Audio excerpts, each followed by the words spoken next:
Condition for nodes. हमने condition of nodes में क्या देखा था?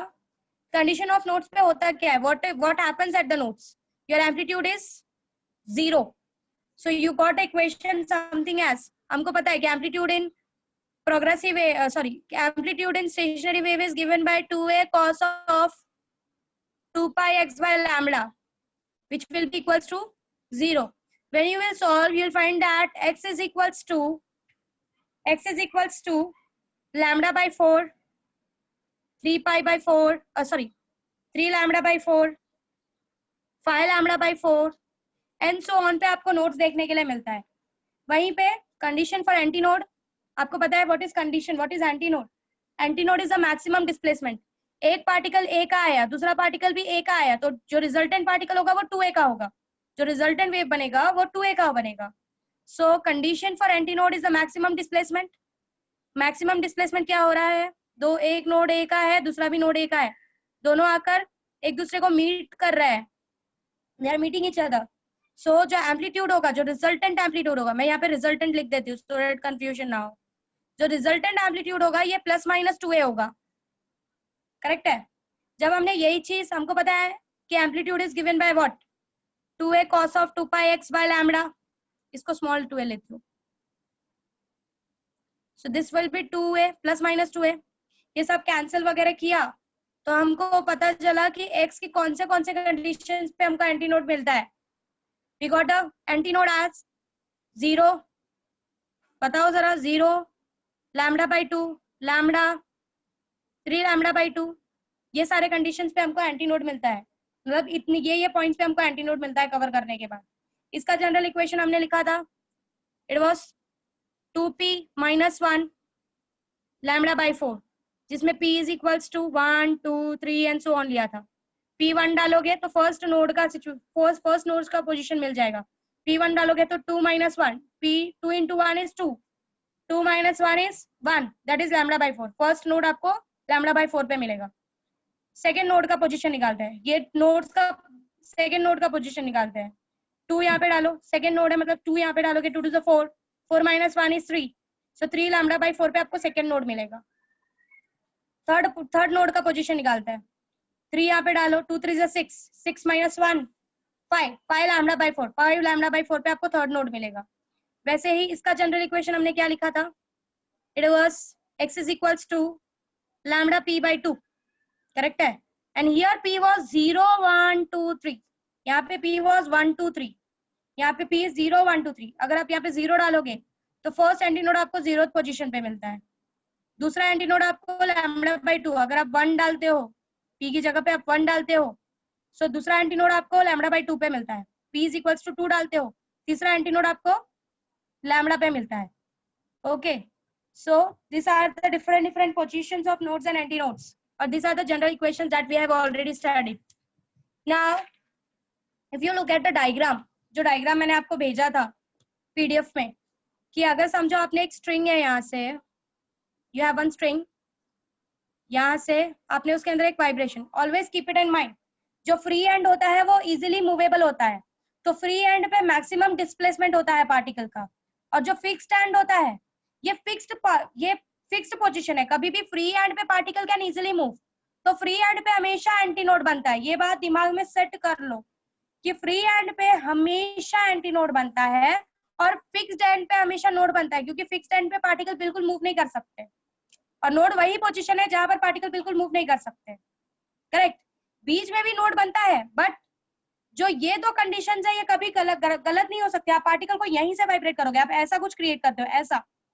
So when you jerk it, what you observe, कि always at a free hand, you will always find there is an antinode, because here the particle can displace to maximum displacement. So at free hand always there is an antinode. So when you draw the wave,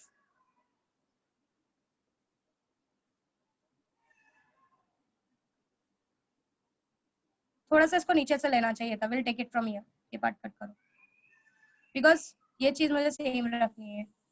यहीं से इसका this point represent, ये जो अगर कहीं पर भी ऐसा कुछ ड्रॉ कर दिया डॉट डॉट, समझ जाने का कि they are talking about loop. If they are talking about loop तो means they are talking about stationary wave. Travelling wave में कभी ऐसा डॉट डॉट नहीं दिखाएंगे वो, ये डॉट बना दिया, इसका मतलब ये है कि they are talking about loop. ये जो ये वाले पार्टिकल्स है ये इन्हीं दोनों पॉइंट्स के बीच में वाइब्रेट करेंगे, इनकी एनर्जी आगे ट्रांसफर नहीं होगी।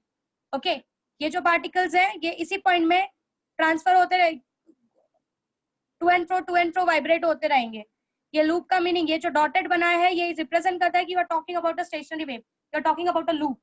Okay so this is the maximum displacement, this will be antinode. ये पॉइंट हुआ है जहां पे पार्टिकल का displacement becomes 0, so this is node, this is again antinode. Again this point is that जहां पे पार्टिकल को का कंफ्यूजन है, this become antinode, sorry this become node, again this become anti node and this is node.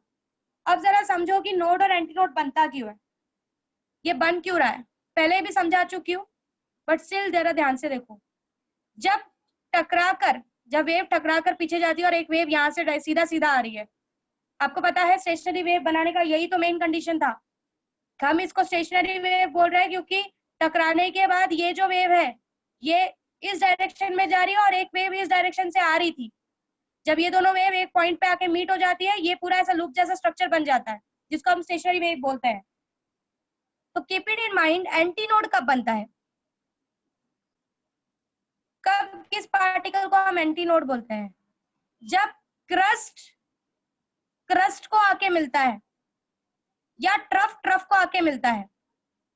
When crust crust को आके मिलता है या ट्रफ ट्रफ को रिफ्लेक्ट बैक होकर मिलता है, ऐसे पॉइंट्स पे एंटी नोड बनता है।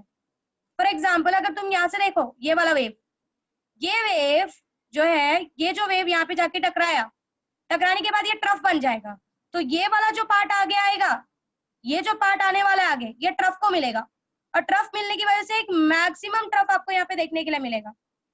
समझ में आ रहा है what I am trying to say? तो जब क्रस्ट क्रस्ट को मिलता है या ट्रफ ट्रफ को मिलता है, जब फेज डिफरेंस दोनों में, जो दोनों वेव्स आ रही हैं अपोजिट डायरेक्शन से, उनका फाई, जब फेज डिफरेंस 0 होता है, when crest meet crest and trough meets trough, तब वहां पर कंस्ट्रक्टिव इंटरफेरेंस होता है। इसको हम कंस्ट्रक्टिव इंटरफेरेंस बोलते हैं। This is called as constructive interference. इसके बारे में आप ऑप्टिक्स में भी पढ़ोगे। जब क्रस्ट क्रस्ट को मिलता है, जब सेम एनर्जी को मिलती है, ट्रफ ट्रफ को मिलता है, then it forms a constructive interference, वहां पे आपको एंटीनोड मिलता है, मैक्सिमम डिस्प्लेसमेंट मिलता है। वहीं पर नोड्स कब बनते हैं, ये जो नोड्स बन रहे हैं, आपने भी बोला कि मिस एक इस डायरेक्शन में पुश कर रहा है, एक इस डायरेक्शन में पुश कर रहा है, वो बेचारा किसी डायरेक्शन में इस वजह से मूव नहीं हो पा रहा है। मतलब जब क्रस्ट ट्रफ को मिलता है, दिस आर दोस पोजीशन जहां पे क्रस्ट गलती से ट्रफ को मिल जाता है। जब ये कंडीशन होती है, क्रस्ट ऊपर की तरफ ढकेलता है, ट्रफ नीचे की तरफ ढकेलता है, तो वो पोजीशन के जो पार्टिकल होते हैं वो कहीं भी मूव नहीं हो पाते। और क्रस्ट ट्रफ है तो फेज डिफरेंस इन दोनों के बीच में कितना होगा, फेज डिफरेंस विल बी पाई। एक ऐसा आ रहा है, एक ऐसा आ रहा है, तो दोनों के बीच में फेज डिफरेंस कितना होगा, पाई का। दोनों ऐसे ऐसे ही आ रहे हैं तो दोनों के बीच में फेज डिफरेंस, दोनों सेम डायरेक्शन सेम पार्ट के हैं तो दोनों के बीच में फेज डिफरेंस क्या होगा, 0। भले ये दोनों मीट ऐसा हो रहा है, they are moving like this, but यहाँ पर जो भी पार्टिकल है एक उसको नीचे ढकेल रहा है, दूसरा उसको ऊपर ढकेल रहा है, तो नोड वाले पोजीशन पे आपके पार्टिकल का डिस्प्लेसमेंट बिकम 0। ऐसे को हम डिस्ट्रक्टिव बोलते हैं। डिस्ट्रक्ट कर दिया ना उसने, डिस्ट्रक्टिव इंटरफेरेंस। इंटरफेरेंस करना मतलब मीट करना। तो जो एंटी नोड्स होते हैं वो कंस्ट्रक्टिव इंटरफेरेंस की वजह से मिलते हैं, बनते हैं, और जो नोड होते हैं वो डिस्ट्रक्टिव इंटरफेरेंस की वजह से बनते हैं। जहां पर क्रस्ट ट्रफ को या ट्रफ क्रस्ट को मिलता है वहां पर आपको नोड बन के मिलता है, और जहां पे ट्रफ ट्रफ या क्रस्ट क्रस्ट एक दूसरे को मीट करते हैं वहां पर मैक्सिमम डिस्प्लेसमेंट होती है और वहां पे आपको एंटी नोड मिलता है। जब पानी के वेव्स आते हैं, अगर पानी के वेव्स आकर एक दूसरे को टकराए, लेट अस से अपोजिट डायरेक्शन से आके एक दूसरे को टकराए, ओके, सो अगर क्रस्ट और क्रस्ट आगे मिलेगा तो आपको पानी का एक बड़ा सा वेव देखने के लिए मिलेगा, that will be your anti node. वहीं पे अगर पानी का एक ऐसा आया, दूसरा वेव ऐसा नीचे की तरफ आया और ये दोनों एक दूसरे को मिले, तो वहां पर पानी ऐसा स्ट्रेट मीन पोजीशन पे चला जाएगा, मूव ही नहीं करेगा पानी का मॉलिक्यूल्स। सो उस पॉइंट पे you get node. So anti node constructive interference की वजह से बनते हैं और नोड जो है वो डिस्ट्रक्टिव इंटरफेरेंस की वजह से बनते हैं। Hope you are clear? किसी को कुछ डाउट है? किसी को कुछ डाउट है यहाँ तक? Please ask what is constructive interference. अगर किसी ने आपको सीधा पूछा व्हाट इज कंस्ट्रक्टिव, कंस्ट्रक्ट हो रहा है, डिस्ट्रक्टिव, डिस्ट्रक्ट हो रहा है। तो बोलने का जब क्रस्ट क्रस्ट आके मिलता है या ट्रफ ट्रफ आके एक दूसरे को मिलता है, we get a maximum displacement which is also called as antinode in stationary wave, and the result is called as, and the phenomena is called as constructive interference. वहीं पे क्रस्ट ट्रफ आ रहा है, ऊपर ढकेल रहा है, नीचे निकल रहा है, जिसकी वजह से जो पार्टिकल है वो मीन पे अटक गया, तो वहां पे it is called as destructive interference. So antinode is always made with a constructive interference and node is always made with the destructive interference. अब जरा यहाँ पे ध्यान दो प्लीज। अब मुझे शायद मनिया ने पूछा कि मैम डिस्टेंस कैसे निकालोगे। सिंपल सा फंडा है, जरा यहाँ से देखो, यहाँ से ऑब्जर्व करते हैं, ठीक है। मेरा एक वेव कैसा होता है, अगर मैं एक लैम्बडा बोल रही हूँ, 1 lambda is this, correct. But मेरे पार्ट यहाँ से शुरू नहीं हो रहा है, मैं यहाँ से देखना शुरू किया, तो यहाँ से यहाँ तक के लिए, अगर ये पार्ट मैं कंसिडर नहीं कर रही हूँ, तो यहाँ से यहाँ तक के लिए 1 लैम्बडा कितना होगा, इतना। This is your 1 lambda, correct है। Is my screen freezed? सबको दिख रहा है whatever I am writing? Yes ma'am. Okay, yeah so अगर मैं यहाँ से, मुझे 1 लैम्बडा निकालना है, तो 1 लैम्बडा मेरा कहाँ तक होगा?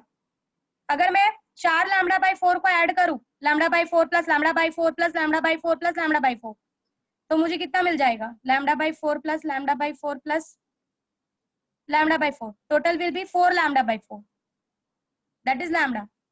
तो अगर this is your lambda by 4, correct, this is your lambda by 4, ये पार्ट भी यहाँ से यहाँ तक का क्या होगा? लैम्बडा बाई 4, यहाँ से यहाँ तक का पार्ट क्या होगा? लैम्बडा बाई 4, यहाँ से यहाँ तक का पार्ट क्या होगा? Lambda by 4। So this is your 1 lambda, this is your 1 lambda. अब जरा ध्यान से देखो, डिस्टेंस अपने आप पता चल जाएगा। एंटीनोड और नोड, एंटीनोड और नोड के बीच में कितना डिफरेंस आ रहा है? एक एंटीनोड और नोड के बीच में कितना डिफरेंस आ रहा है? लैम्बडा बाय 4 का। प्लीज आंसर, अदरवाइज मुझे कैसे समझेगा आपको समझ रहा है या नहीं समझ रहा है? आपको ये समझा lambda by 4 lambda by 4 lambda by 4 lambda by 4 क्यों किया? हाँ मिस। कोई ऐसा है जिसको नहीं समझा ये पार्ट? Please ask. सबको समझाया? अगर समझा भी, आपको बोलने का मन नहीं है तो भी यस नो चैट बॉक्स में डाल दो, मैं देख लूंगी। एक भी नो दिखेगा तो I will revise. Okay, so this part become lambda by 4 because मुझे ये मेरा पूरा एक लैम्बडा है। एक लैम्बडा का मतलब होता है एक पूरा wave. Your 1 wave is your 1 lambda. जरूरी नहीं कि हम वेव यहीं से देखें, वेव यहाँ से देख सकते हैं। तो यहाँ से देखोगे तो एक लैम्बडा क्या होगा? जितना आप यहाँ पे छोड़ रहे हो वहां पे आगे आपको उतना देखना पड़ेगा। That is your 1 lambda. Hope you are understanding what I am trying to say. So this is lambda by 4, this is lambda by 4, this is lambda by 4, this is lambda by 4, total will become lambda. So एक node और anti node के बीच में कितना distance आ रहा है? Lambda by 4 का। Node और नोड के बीच में कितना डिफरेंस आ रहा है? तो अगर नोड और नोड के बीच में निकालना है, lambda by 4 plus lambda by 4 कितना आता है? लैम्बडा बाय 2, बताओ जरा। Lambda by 4 plus lambda by lambda by 2, lambda by, तो मतलब नोड और नोड के बीच में लैम्बडा बाई 2 का डिफरेंस आता है। अभी जरा एंटीनोड निकालो। एंटीनोड कहाँ पर है? यहाँ पर। पहला एंटीनोड कहाँ पे था? यहाँ पे। कितने का डिफरेंस आ रहा है? एक एंटीनोड और दूसरा एंटीनोड, ये भी एंटीनोड ही है ना? लैम्बडा एक बाय 2, एंटीनोड और दूसरा एंटीनोड के बीच में कितने का डिफरेंस आ रहा है? Lambda by 2, lambda by 2, correct. समझ में आया? सो इन दिस वे जो भी क्वेश्चन पूछ रहा था उसको समझा, नहीं समझा तो please unmute yourself and ask. बच्चा समझा तुमको कि मैम कैसे नोड और एंटी नोड के बीच में लैम्बडा बाय 4 का डिफरेंस आया, कैसे नोड और नोड के बीच में लैम्बडा बाय 2 का डिफरेंस आया? Are you clear? Yes miss. Yes miss. Okay fine. So क्योंकि ये चीज का हम बहुत यूज करने वाले हैं तो प्लीज इसको समझो। ओके वापस से ये जो डिस्क्रिप्शन हमने देखा था वो भी देखते हैं। देखो पहला नोड कहाँ पे आ रहा था according to formula? Lambda by 4 पे। लैम्बडा बाय 4 बराबर है क्या? पहला नोड लैम्बडा बाय 4 पे, करेक्ट है। दूसरा नोड कहाँ पे आ रहा था according to formula? 3 lambda by 4 पे। देखते हैं। This is first lambda by 4, this is second lambda by 4, this is third lambda by 4, third lambda by 4 पे सेकंड नोड आ रहा है, करेक्ट है? Are you understanding? Clear with everyone? Okay अब antinode का चेक करते हैं। पहला एंटी नोड कहाँ पे आ रहा है? 0 पे, करेक्ट है। ये 0th पोजीशन है, यहीं से देखना चालू किया ना?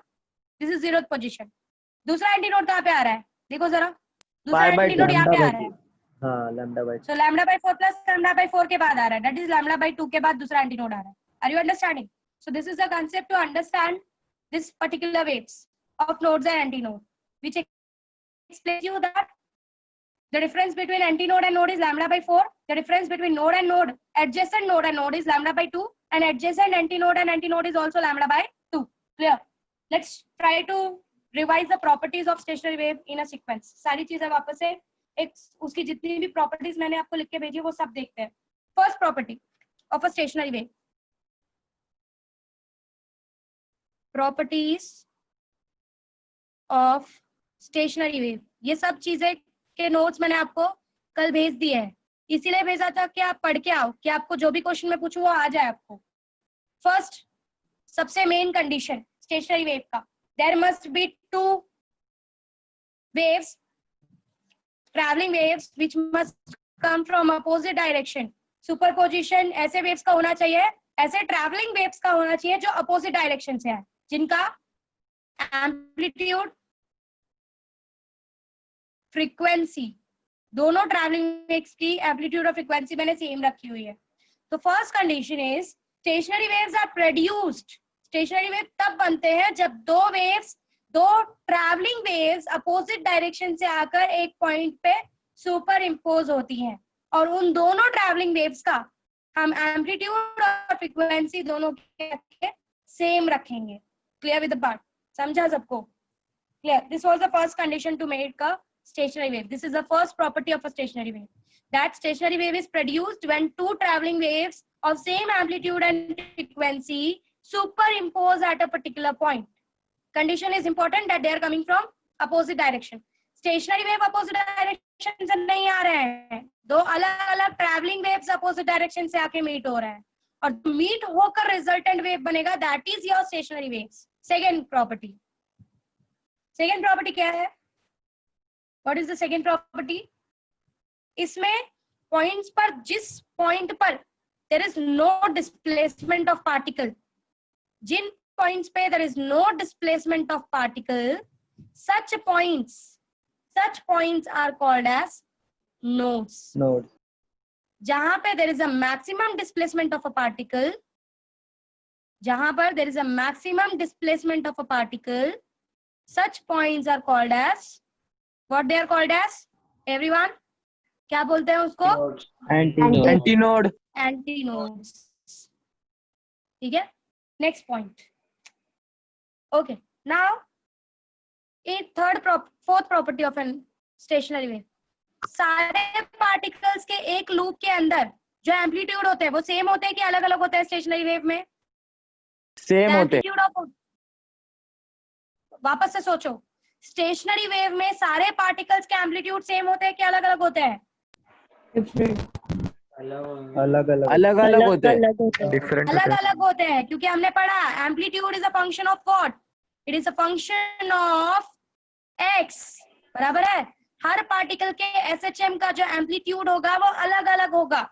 सो particles between from point O to A, समझो अगर मैं ओ टू ए के बीच में देख रही हूँ, ठीक है, हर पार्टिकल का amplitude will be different in an stationary wave. It is same in travelling waves, but it is different in stationary wave. Ma'am ऊपर तो आपने बोला हम लोग सेम एम्पलीट्यूड ले रहे हैं, मैंने कहा ट्रैवलिंग वेव्स का एम्पलीट्यूड सेम ले रहे हैं, जो रिजल्टेंट आएगा उसका amplitude is different for all the particles. Hope you are clear? समझा? Are you clear? Should I go ahead? Okay, let's go ahead. कुछ डाउट है यहाँ तक? किसी को कुछ डाउट है यहाँ तक? Should I go ahead? Okay. Now distance between two nodes, दो नोड्स के बीच में कितना डिस्टेंस होता है बताओ जरा? Lambda by 2. Lambda by 2. Distance between two antinodes is lambda by 2. Distance between two antinodes is also lambda by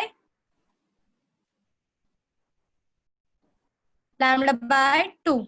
Distance between node and antinode is 4. Lambda by 4. Lambda by 4. Adjacent antinode और node के बीच में, adjacent मतलब एक के बाद एक, is lambda by 4. Okay.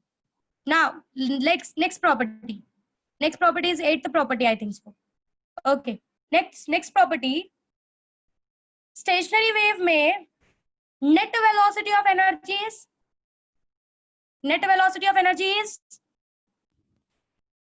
what is the net velocity of energy? Zero. Zero. Means there is no transfer of energy. There is no transfer of energy. Okay. Energy transfer नहीं होती, एनर्जी होती है but उनकी velocity zero होने की वजह से वो ट्रांसफर नहीं होती। लास्ट पॉइंट, जब एक फेज में हम एक लूप में जब हम देखते हैं, when we see in the one loop, हर पार्टिकल का फेज सेम होता है कि अलग अलग होता है? हर पार्टिकल का फेज सेम होता है कि अलग अलग होता है? आंसर सेम होता है। सेम क्योंकि हमने पढ़ा था कि y is equals to a sin of omega T, इसके फेज को x से फर्क पड़ता नहीं है, सारे पार्टिकल्स का phase is same. Hope you are clear. This are the some characteristics of the stationary wave. ये कैरेक्टरिस्टिक्स है स्टेशनरी वेव के, जो मैंने अभी पूरा एक साथ रिवाइज किया। अमन, कंफ्यूजन है कुछ? अमन,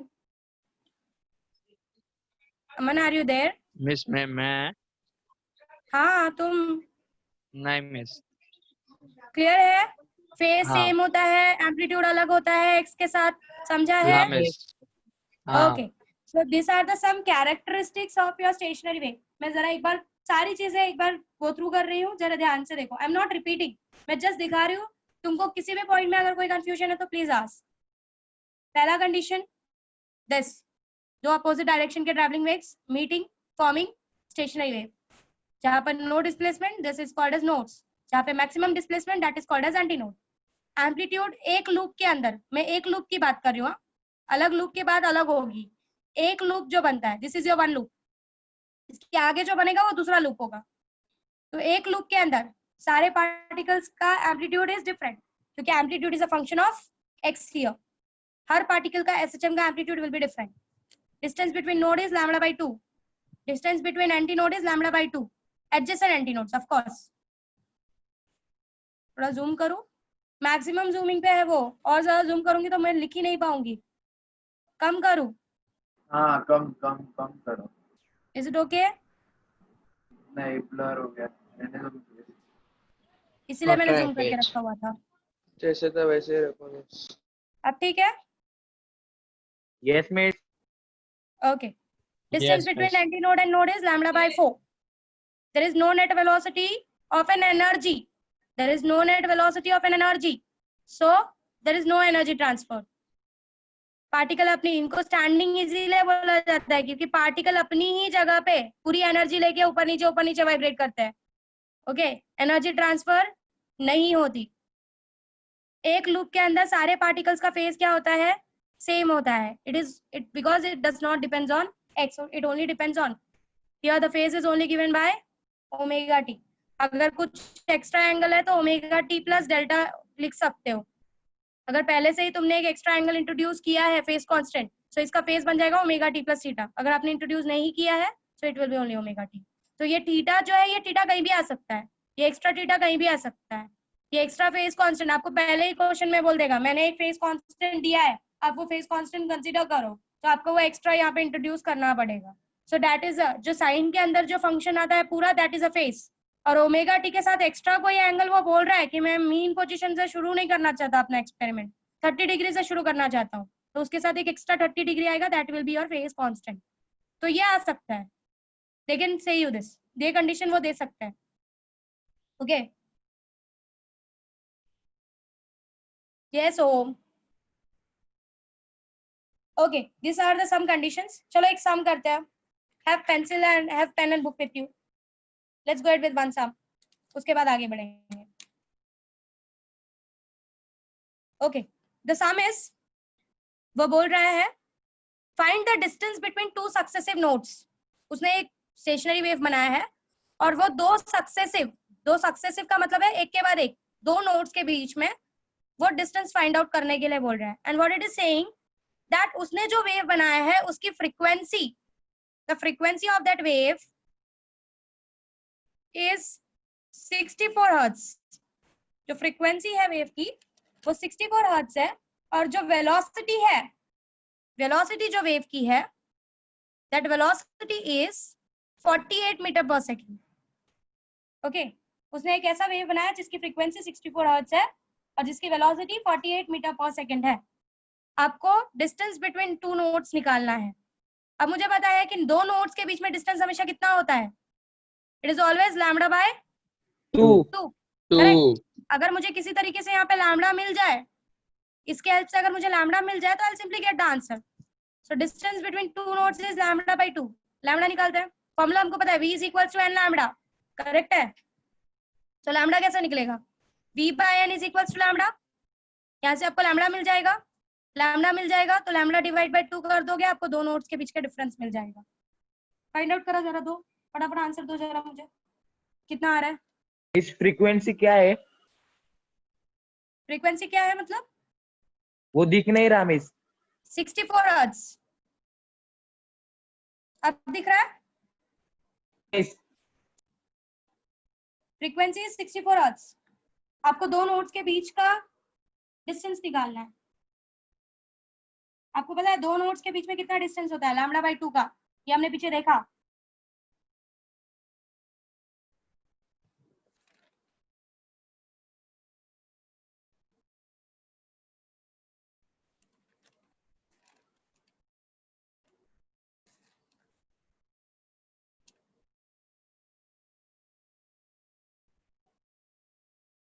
हो गया?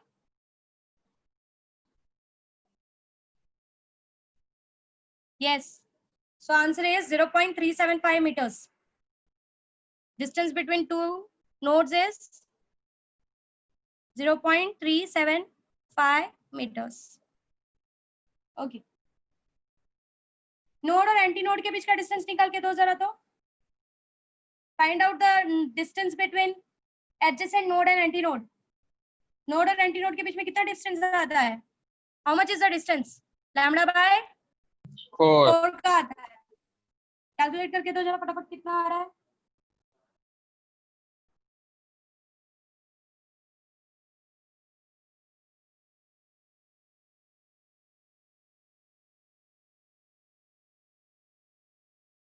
यस, करेक्ट है। ओके, लेट्स गो अहेड, आगे बढ़ते हैं। 0.575। करेक्ट है। Let's go ahead with the next part. अब जरा डिफरेंस भी एक लास्ट टाइम रिवाइज करते हैं, उसके बाद आगे बढ़ते जाएंगे। किसके बीच में difference? Difference between travelling wave and stationery wave. ये आपको कंक्लूजन दे देगा। ओवरऑल आपने जो भी पढ़ा सब कुछ का कंक्लूजन है आज का लेक्चर। डिफरेंस देखते हैं दोनों के बीच का। चीजें क्लियर है सबको? फर्स्ट डिफरेंस, सबसे पहला डिफरेंस, ट्रैवलिंग वेव है, नाम ही बोल रहा है, इट कंटिन्यूसली ट्रैवल, ये सोर्स से कंटिन्यूसली ट्रैवल करता है। Stationary wave, stationary wave does not travel, वो एक ही, उसके सारे, उसका जो वेव होता है, उसकी जो एनर्जी होती है वो एक ही पॉइंट पे ऊपर नीचे वाइब्रेट होती है। Means they do not travel in either of the direction, they do not travel in either direction. ना तो वो सोर्स के पास आता है, ना तो वो सोर्स के दूर जाता है, वहीं पे वो वेव ऊपर नीचे वाइब्रेट करता है। They do not travel in either directions. Next, second difference क्या है? Energy is transferred. In traveling waves, energy is transferred.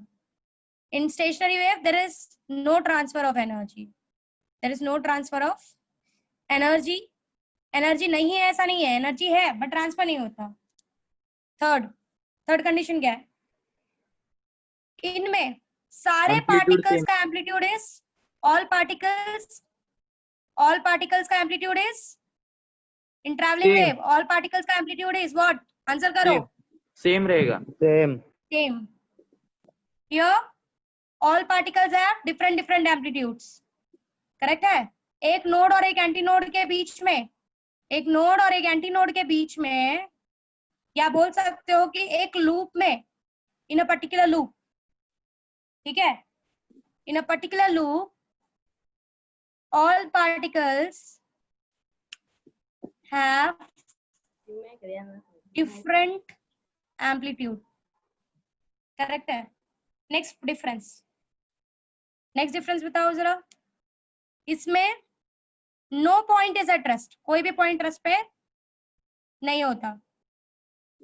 यहाँ पे nodes are always at rest. और ये किस फिनोमिना पे से बने हुए हैं? ये डिस्ट्रक्टिव फिनोमिना से बने हुए हैं. डिस्ट्रक्टिव का मतलब क्या है? क्रस्ट ट्रफ को मिल रहा है, ट्रफ क्रस्ट को मिल रहा है. ऐसे फिनोमिना को हम डिस्ट्रक्टिव फिनोमिना बोलते हैं या डिस्ट्रक्टिव इंटरफेरेंस बोलते हैं. नेक्स्ट, इसमें हर पार्टिकल का फेज चेंज होता रहता है क्योंकि एनर्जी ट्रांसफर होती है. ये पार्टिकल ने इसको एनर्जी दे दी, ये कुछ और फेज में आ जाएगा, ये कुछ और फेज में आ जाएगा. बट इसमें एक लूप के अंदर सारे पार्टिकल्स का फेज सेम होता है. अब जरा ध्यान से समझो प्लीज, जो समझा रही हूँ. इसमें फेज चेंजेस कंटिन्यूसली क्योंकि एनर्जी ट्रेवल हो रही है. Phase changes continuously. अब जरा इसको ध्यान से देखना.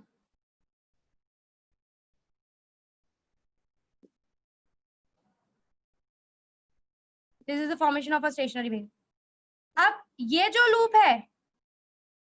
लूप है इसमें सबका फेज सेम होता है. बट पाई के बाद ये सारे पार्टिकल ऊपर की तरफ है, ये सारे पार्टिकल कहाँ होंगे? नीचे की तरफ.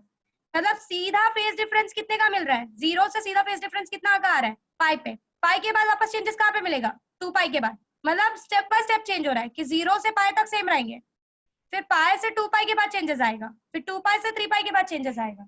वो भी अंडरस्टैंडिंग. 0 से पाई के बीच में ये जो पार्टिकल्स है, ये जो एक लूप के पार्टिकल्स है, सबका फेज विल बी सेम. सीधा फेज डिफरेंस मुझे कब मिलेगा? जब मैं ये पूरे वेव का पाई एंगल कवर कर लूंगी.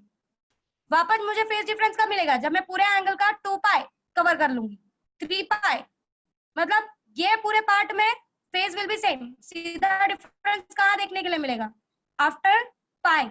तो यहाँ पर फेज डिफरेंस इंक्रीजेस इन स्टेप्स कि 0 से पाई के बीच में जितने पार्टिकल्स होंगे सारे पार्टिकल्स का फेज ही सेम. फिर पाई से 2 पाई के बीच में जितने पार्टिकल्स होंगे उनका फेज ही सेम. ये दोनों का फेज अलग है, एक ऊपर है एक नीचे है. सो सीधा फेज डिफरेंस कितने का आ रहा है? पाई का आ रहा है. एक ऊपर की तरफ है एक नीचे की तरफ है. सो फेज डिफरेंस सीधा पाई से चेंजेस होता है. यहाँ पे दिस वाज द नेक्स्ट. यहाँ पे हर पार्टिकल का फेज चेंज होता है. In this wave her particle का फेज चेंज होता है. बट यहाँ पे हर पार्टिकल का फेज चेंज होता नहीं है. फेज चेंज आपको सीधा कब मिलता है? जब 0 to पाई का डिस्टेंस आप कवर कर लेते हो तो सीधा दूसरे वाले लूप में अब आपको फेज चेंज देखने के लिए मिलता है. So here the phase difference changes by, the phase difference increases by pi, 2 pi, 3 pi, 4 pi and so on. ये समझा दोनों कंडीशन? किसी को कुछ डाउट है इस कंडीशन में? किसी को कुछ डाउट है इस कंडीशन में? Okay, next difference. होप सबको क्लियर है. नेक्स्ट डिफरेंस, जो डिफरेंस शायद बहुत लोगों को नहीं समझा होगा, that travelling wave is symmetric in time and space. Symmetric का मतलब क्या होता है? कि वो अपने आप को वापस रिपीट करता है. It repeats itself. Travelling wave का अगर आप वेव देखते हो तो ऐसा कुछ होता है, इट रिपीट्स इटसेल्फ. बार बार वो रिपीट करता है. तो मतलब वो टाइम के साथ भी रिपीट होता है और स्पेस में भी वो बार बार रिपीट होता है. मतलब इट इज सिमेट्रिक. सिमेट्रिक का मतलब होता है बार बार अपने आप का वही शेप कवर करना. सो वो टाइम के साथ भी वापस वही शेप कवर करता है और स्पेस के साथ भी वापस वही शेप कवर करता है. बट स्टेशनरी वेव का ऐसा नहीं है. स्टेशनरी वेव में हो सकता है जहां पर आपने एंटी नोड देखा, गलती से अगर नेक्स्ट वाला यहाँ पर क्रस्ट बना है, गलती से अगर ट्रफ आकर यहाँ मीट हो गया तो जहां एंटी नोड बन रहा था वहां पे अचानक से नोड बनने लग जाएगा. मतलब ना वो टाइम के साथ अपने आप को रिपीट करता है क्योंकि ये बाहर की कंडीशंस पे डिपेंड करता है, और ना तो वो अपने स्पेस के साथ अपने आप को रिपीट करता है. Neither it repeats with time, neither it repeats with space. क्योंकि हो सकता है कि जहां पर एक टाइम में एंटी नोड बन रहा था वहीं पे ट्रफ आने की वजह से वहां पे नोड बन जाए. So it does not repeat with time and space. ये बाहर के कंडीशन पे डिपेंड करता है. बट अगर इसको आपने वेव देना चालू किया ट्रैवलिंग वेव में तो बार बार इस पोजीशन पे वो अगर क्रस्ट बना रहा है तो क्रस्ट बनाते रहेगा. So it repeats itself with time and space. Position और टाइम के साथ बार बार ये रिपीट करता है.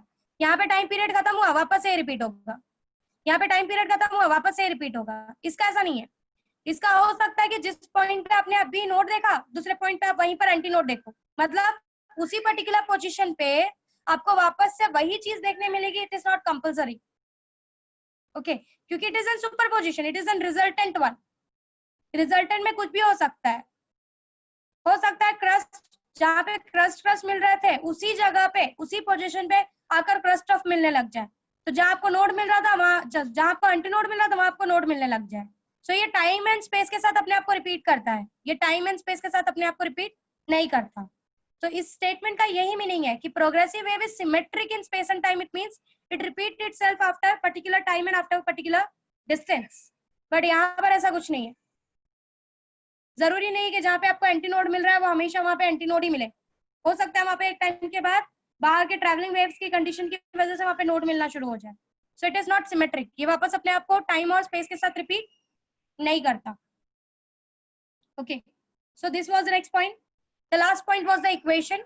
जो general wave for travelling wave is equation is represented by y is equals to a sin kx minus omega t या omega t minus kx लिख सकते हो। और यहाँ पे it is represented by y is equals to a sin of omega t। ये यहाँ पर इसका पूरा फेज है, ये यहाँ पर सिर्फ ये फेज है। This are the phase, this is the phase. यहाँ पे a इज गिवन बाय, यहाँ पे a इज सिंपल नॉर्मल जैसे कैलकुलेट करते हैं। यहाँ पे a is 2a cos of 2 pi x by lambda। So this was the difference between traveling wave and stationary wave। अब हम जो भी पढ़ेंगे वो सारा स्टेशनरी वेव्स के बारे में ही पढ़ेंगे। किसी को कुछ डाउट है यहाँ सब तो प्लीज पूछो, otherwise I will go ahead. कोई डाउट है तो प्लीज आस्क, बिकॉज इसके बाद मैं पीछे का क्वेश्चन आपसे पूछूंगी, जिससे आंसर नहीं मिलेगा वो पूरा चैप्टर 10 बार लिखेगा। तो आज मैंने ओवरऑल सब कंक्लूड किया है, सब कुछ। कुछ भी ऐसा जो माइंड में प्रॉब्लम क्रिएट कर रहा है यू कैन आस्क। बाद में ऐसा नहीं होना चाहिए कि मिस ये नहीं समझा वो नहीं समझा, चैप्टर खत्म होने के बाद नहीं होना चाहिए ये चीज। तो अभी पूछो। सब कुछ क्लियर है सबको? Hello miss. हाँ बोलो। मिस वो 5th पॉइंट वो स्टेशनरी वेव का, ये नहीं वो उसके ऊपर वाला। पाई के साथ चेंज होता है वो वाला पूछ रहे हो? नहीं मिस, वो सेम लूप पे ऑसिलेट होता है, पर वो सेकंड वाला नहीं समझा। ये बोल रहे हो? हाँ। देखो यहाँ से यहाँ तक के बीच में सबके पार्टिकल्स का फेज क्या होता है? एक लूप में सेम हाँ, होता है। सेम होता बट है। यहाँ पे पार्टिकल्स ऊपर है, यहाँ पे पार्टिकल्स कहाँ है? नीचे। नीचे। तो सीधा फेज डिफरेंस कहाँ पर होता है? एक लूप से दूसरे लूप में जाने के बाद। समझ में आ रहा है? हाँ। फेज डिफरेंस सीधा कितने से चेंज हो रहा है ये दोनों पॉइंट्स के बीच में? पाई से। तो हाँ। यहाँ पर ऐसा नहीं है कि हर पार्टिकल अपना फेज चेंज करेगा। यहाँ पे हर पार्टिकल फेज चेंज कर रहा था क्योंकि यहाँ पे एनर्जी आगे जा रही थी। पर यहाँ पर ऐसा नहीं है। यहाँ पर ये पूरा पार्टिकल्स एक ही फेज में होगा। सीधा चेंजेस कहाँ दिखने के लिए मिलेगा? यहाँ पे नीचे। तो सीधा दोनों पार्टिकल्स के बीच में कितने का फेज चेंज देखने के लिए मिलेगा? पाई का। एक ऊपर जा रहा है एक नीचे जा रहा है। तो यहाँ पर फेज डिफरेंस पाई 2 पाई 3 पाई के पॉइंट पे चेंज होता है, स्टेप वाइज चेंज होता है। हाँ। बट यहाँ पे हर पार्टिकल का फेज कंटिन्यूअसली चेंज होता है। समझा? हाँ समझा। किसी को और कुछ डाउट है? Should I go ahead? Should I go ahead everyone? Please yes से यस और know anything. Yes. Okay let's go ahead. एकदम मुंह बंद करके लेक्चर सुनते हो ना तुम लोग? Okay next topic, free and force oscillation. इसके बारे में तो आपको ऑलरेडी बहुत अच्छे से पता है, मैंने पढ़ाया हुआ है। Free oscillation and forced oscillation. सबको ब्लर हो रहा है क्या स्क्रीन? नो नहीं। चीजें दिख रही है? Yes. ओके फ्री ऑसिलेशन और फोर्स्ड ऑसिलेशन के बारे में हमने डिस्कस किया था, याद है? फ्री ऑसिलेशन वो ऑसिलेशन होता है जहां पर आपने पार्टिकल को एक बार वाइब्रेट कर दिया, उसके बाद वो अपनी ही एनर्जी यूज करके वाइब्रेट होता है। फोर्स्ड ऑसिलेशन में आप पीरियोडिकली बार बार बाहर से फोर्स अप्लाई करते हो। फ्री ऑसिलेशन और फोर्स्ड ऑसिलेशन में, फ्री ऑसिलेशन में जो फ्रीक्वेंसी होती है, जिस फ्रीक्वेंसी से वो वाइब्रेट करने वाला है, that is natural frequency. Forced oscillation में that frequency is a driver frequency. Resonance कब होता है? व्हेन रेजोनेंस हैपन, जब आपका बाहर का जो फ्रीक्वेंसी आप अप्लाई कर रहे हो वो नेचुरल फ्रीक्वेंसी से मैच हो जाता है, जो उसकी रियल फ्रीक्वेंसी है। सो वहां पर जो एम्पलीट्यूड होता है वो मैक्सिमम होता है। इसका हमने काफी एप्लीकेशंस पढ़ा था, बिल्डिंग से रिलेटेड काफी डिस्कशन किया था। वहां पर रेजोनेंस होता है, means amplitude is maximum there. Okay, so जब भी बाहर की दी हुई फ्रीक्वेंसी या बाहर के दिए हुए फोर्स की वजह से पार्टिकल उसकी नेचुरल फ्रीक्वेंसी से वाइब्रेट करता है, वो टाइम पे पार्टिकल का जो एम्पलीट्यूड होता है वो सबसे मैक्सिमम होता है। मतलब एक बात समझने की कोशिश करो, ड्राइवर फ्रीक्वेंसी और नेचुरल फ्रीक्वेंसी, इन दोनों के बीच में डिफरेंस जितना कम होता जाएगा, डिफरेंस 0 हो जाएगा तब तो एम्पलीट्यूड मैक्सिमम ही होने वाला है। डिफरेंस जितना कम होगा एम्पलीट्यूड उतना ज्यादा होगा। डिफरेंस 0 हो गया तब तो बेस्ट पार्ट है, तब तो वहां पे रेजोनेंस हो जाएगा, एम्पलीट्यूड सबसे ज्यादा मैक्सिमम होगा। बट इनके बीच में जितना डिफरेंस कम होता जाएगा उतना उनका एम्पलीट्यूड का वैल्यू बढ़ता जाएगा। Hope you are understanding. So this we have already discussed a lot, तो मैं बहुत ज्यादा इसके बारे में डिस्कस नहीं कर रही हूँ कि what is free oscillation and what is forced oscillation. Free oscillation में वो नेचुरल फ्रीक्वेंसी से वाइब्रेट करता है, फोर्स्ड ऑसिलेशन में उसको हम बाहर से बार बार फोर्स अप्लाई करते हैं। अगर हमने जो बाहर से फोर्स अप्लाई किया उसके हेल्प से अगर उतना फोर्स अप्लाई कर रहे हैं जितने में वो उसकी फ्रीक्वेंसी, उसके बाहर की फ्रीक्वेंसी जो आप दे रहे हो वो उसकी नेचुरल फ्रीक्वेंसी से मैच हो जाए, जो उसकी रियल फ्रीक्वेंसी है, तो वो जो पार्टिकल है वो बहुत ज्यादा खुश हो जाता है और मैक्सिमम एम्पलीट्यूड से वाइब्रेट करता है। प्रॉब्लम तब होती है अगर नेचुरल फ्रीक्वेंसी से ज्यादा देते हो तो भी आपका एम्पलीट्यूड कम होता है, नेचुरल फ्रीक्वेंसी से कम देते हो तो भी आपका एम्पलीट्यूड कम होता है। मैंने ये बात आपको पहले भी समझाई है, with the help of a food. आपको जितना खाना है आपको उससे ज्यादा मिलेगा खाने के लिए तो भी आप बीमार पड़ जाओगे, आपका एम्पलीट्यूड कम हो जाएगा काम करने का। और जितनी आपकी जरूरत है उससे कम मिलेगा तो भी आपका एम्पलीट्यूड कम हो जाएगा। सेम कंडीशन यहाँ पे, you will be happy, your amplitude will be maximum when your natural frequency will be equals to your driver frequency जो बाहर से मिल रही है। Okay, let's go ahead with the new part, this we have already discussed, तो बहुत ज्यादा time इस पे नहीं ले रही हूँ मैं। ओके, ये बात तो क्लियर है कि रेजोनेंस कब होता है, जब नेचुरल फ्रीक्वेंसी और ड्राइवर फ्रीक्वेंसी एक दूसरे को सेम हो जाती है। अब जरा कुछ न्यू टर्म्स समझते हैं, कुछ न्यू टर्म्स के बारे में डिस्कस कर रही हूँ। यहाँ से चैप्टर का एक नया पार्ट ही स्टार्ट हो रहा है, यहाँ से आप एक न्यू पार्ट पढ़ोगे पूरे चैप्टर का। सो प्लीज पीछे तक का अगर सब कुछ क्लियर है तो यहाँ पर कुछ भी प्रॉब्लम नहीं होगी। हालांकि पीछे का बहुत स्मॉल पार्ट ही हम यहाँ पे हेल्प लेने वाले हैं, बट ऑलमोस्ट समझ सकते हो कि ये चैप्टर का एक नया स्टार्ट हो रहा है, बोल सकते हो। So the next topic is harmonics. ये कुछ टर्म्स है जिनको समझना जरूरी है आपके आगे के टॉपिक को स्टार्ट करने से पहले। हार्मोनिक्स का मतलब क्या है, उससे पहले इस हार्मोनिक को एक्सप्लेन करने से पहले मैं कुछ और एक्सप्लेन करती हूँ तो ये ज्यादा अच्छे से समझेगा। First part that I will explain is fundamental frequency या फंडामेंटल, या गो ahead with fundamental frequency. Fundamental frequency का मतलब होता है ये वो मिनिमम फ्रीक्वेंसी है, ये वो नेचुरल फ्रीक्वेंसी है जिससे आपका पार्टिकल ऑसिलेट कर सकता है। This is that minimum frequency जिससे आपका पार्टिकल ऑसिलेट कर सकता है। ओके, मतलब हो सकता है कि किसी पार्टिकल का ऑसिलेशन का मिनिमम फ्रीक्वेंसी इज 3, आपने एक पर्टिकुलर अमाउंट ऑफ एनर्जी दे दी, वो उस एनर्जी में 3 ही बार ऑसिलेट कर पाया, तो उसकी सबसे मिनिमम फ्रीक्वेंसी जो होगी ऑसिलेट करने की, जो उसकी नेचुरल फ्रीक्वेंसी होगी एक बार एनर्जी देने के बाद, that is what is called as fundamental frequency. Fundamental frequency is the minimum frequency जो पार्टिकल के एक बार एनर्जी देने की वजह से जितने टाइम की वो ऑसिलेट कर सकता है, that is what is called as fundamental frequency. This is the minimum frequency by which a body can vibrate.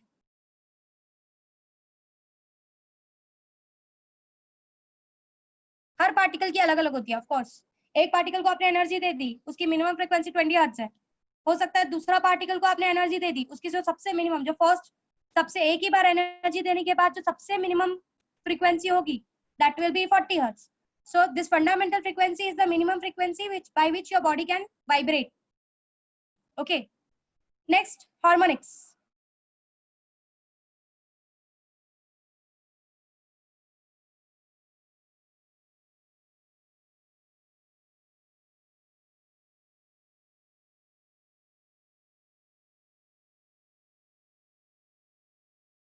ये क्या हुआ?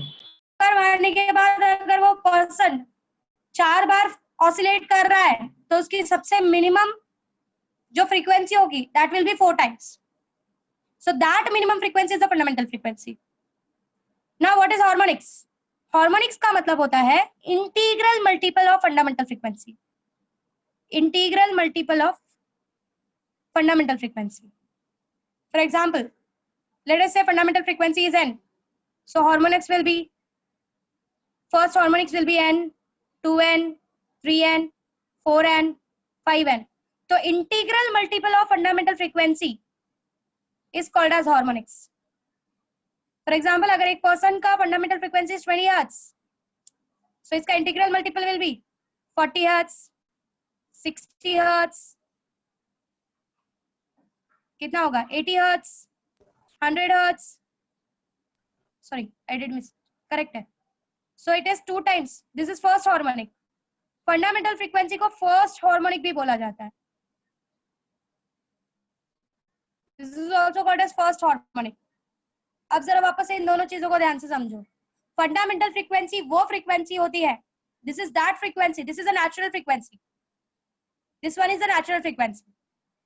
ये जो आप नेचुरल फ्रीक्वेंसी पढ़ रहे थे ना, वही आपकी फंडामेंटल फ्रीक्वेंसी होती है, जिसमें आपने अगर एक बार एनर्जी दी तो मिनिमम वो कितनी बार ऑसिलेट करेगा, that is the fundamental frequency. Okay, so minimum frequency by which a body can vibrate after giving first time of energy is your fundamental frequency. Fundamental frequency clear हुआ. Harmonics integral multiple of fundamental frequency. जो integral multiple होता है 1n, if n is the fundamental frequency, 1n, 2n, 3n, 4n, 5n, these are the harmonics. So fundamental frequency को एक और नाम दिया जाता है first harmonic. 2n will be second harmonic, 3n will be third harmonic, 4n will be fourth harmonic, 5n means fifth harmonic. Hope you are clear कि fundamental frequency और harmonics क्या है. Srishti Tripathi, are you there? Srishti ma'am, अगर है तो ठीक है, नहीं है तो, अगर नहीं है तो ठीक है, अगर है तो निकाल दो फिर इसको. आजकल अपने आप को अनम्यूट ही नहीं करती. सृष्टि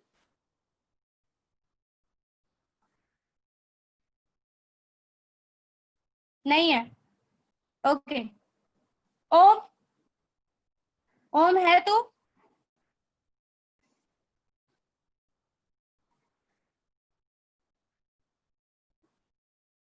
बालाजी हाँ मिस. बता जरा फंडामेंटल फ्रीक्वेंसी क्या है, क्या होता है फंडामेंटल फ्रीक्वेंसी? मिस मतलब वो उस पॉइंट का फ्रीक्वेंसी है जहाँ पे बॉडी हार्मोनिकली वाइब्रेट करना चालू करता है. मतलब मतलब मैंने तो कुछ और समझाया. मैंने हाँ, कहा मैंने तो ये कहा कि मैंने तो कहा ये नेचुरल फ्रीक्वेंसी है, ये वो मिनिमम फ्रीक्वेंसी है जिसको एक बार आपने दे दिया तो पार्टिकल जितनी बार भी वो वाइब्रेट करेगा. मैंने मतलब अगर समझ तुझे पकड़कर पहली बार में एक झापड़ मारने के बाद तू 5 बार ऑसिलेट हुआ, उसके बाद मैंने वापस नहीं मारा, पर वो जो फर्स्ट टाइम मैंने फोर्स दिया उसमें ही तू जितनी बार भी ऑसिलेट हुआ, that is your fundamental frequency. मतलब वो तेरी नेचुरल फ्रीक्वेंसी है, उतनी मिनिमम फ्रीक्वेंसी तो तू ऑसिलेट करने ही वाला है. फ्रीक्वेंसी 5 से स्टार्ट हुआ है. सो fundamental frequency is that minimum frequency by which body vibrates. ये आपकी नेचुरल फ्रीक्वेंसी होती है.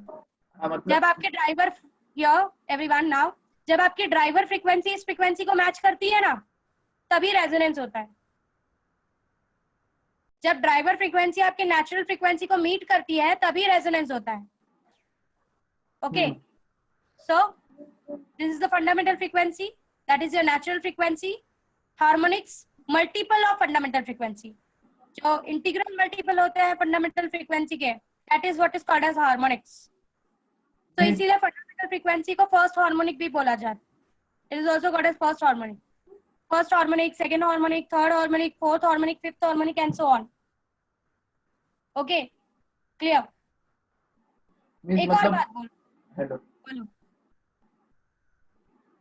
बोलो. मींस वो फंडामेंटल फ्रीक्वेंसी पे रीच होने के बाद रेजोनेंस होता है क्या? एग्जैक्टली. जब वो पार्टिकल को फंडामेंटल फ्रीक्वेंसी जितना वाइब्रेशन मिलता है, जितना उसको चाहिए, वो नॉर्मली कितने से वाइब्रेट हुआ है? नॉर्मली 5 से तेरा मिनिमम रिक्वायरमेंट इज 5. जैसे तेरे को बाहर से इतना फोर्स मिलता है कि तू 5 बार ही सिर्फ ऑसिलेट करे, तो तेरा हाँ। एम्पलीट्यूड उस टाइम में सबसे मैक्सिमम होता है, क्योंकि तेरा मिनिमम ही 5 का है।